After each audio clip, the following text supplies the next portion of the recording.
एक दिन की बात है। एक जंगल में एक भूखी लोमड़ी खाने की तलाश में इधर उधर घूम रही थी, लेकिन उसे खाने के लिए कुछ भी नहीं मिल रहा था। वह थक चुकी थी और वह एक पेड़ के नीचे जाकर बैठ गई। बैठते बैठते वह सोचने लगी, अगर मैंने भोजन की तलाश नहीं की तो मुझे भूखा ही रहना पड़ेगा।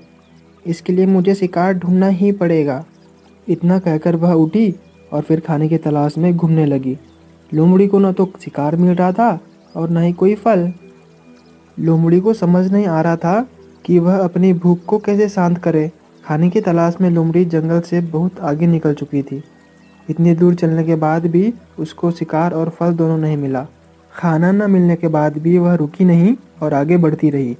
तभी लोमड़ी को कुछ रसीले और मीठे फलों की खुशबू आने लगी। रसीले फलों की सुगंध से लोमड़ी के मुंह में पानी आने लगा। जैसे जैसे लोमड़ी आगे बढ़ रही थी, वैसे वैसे खुशबू भी तेज होती जा रही थी। लोमड़ी आखिरकार उस जगह पर पहुंच गई जहां से खुशबू आ रही थी। उस जगह पर पहुंचते ही लोमड़ी बहुत खुश हुई, क्योंकि उसके सामने एक आम का पेड़ था जिसमें रसीले और पके हुए आम लगे हुए थे। अब लोमड़ी फल खाने के लिए 1 मिनट भी इंतजार नहीं कर सकती थी। उसने तुरंत एक छलांग लगाई और लोमड़ी धमाक से नीचे गिर गई। फिर लोमड़ी ने सोचा, क्या हुआ जो मैं एक बार असफल हो गई, मैं फिर से कोशिश करती हूँ। लोमड़ी ने फिर से छलांग लगाई और इस बार भी वह असफल रही।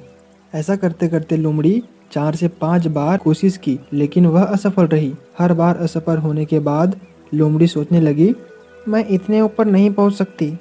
कहाँ मैं अपना समय और मेहनत बर्बाद कर रही हूँ। मैं इतने ऊपर नहीं पहुंच सकती, ये मेरे लिए नहीं हो सकता। इतना कहकर लोमड़ी वहीं पास पेड़ के नीचे आराम करने लगी और सोचने लगी कि काश मुझे वह आम खाने को मिल जाता। इतने में उधर से एक हिरण आई। उसे भी भूख लग रही थी। उसकी नज़र आम के पेड़ पर गई।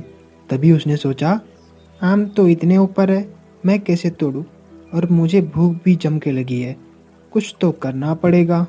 तभी उसको एक आइडिया आया और वह हिरण पास पड़े पत्थर को उठाती है और वह आम को गिराने के लिए वह पत्थर पेड़ पर मारती है, लेकिन वह आम नीचे नहीं गिरता।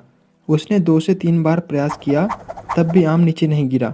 लेकिन हिरण ने हार न मानी और एक बार फिर पत्थर ऊपर फेंका और इस बार पत्थर से आम नीचे गिर गया। फिर हिरण ने सोचा, और आम तोड़ देती हूँ ताकि 2 से 3 दिन तक खाने की कमी ना जाए। उसने उस पेड़ के सारे आम तोड़कर ले जा लिए।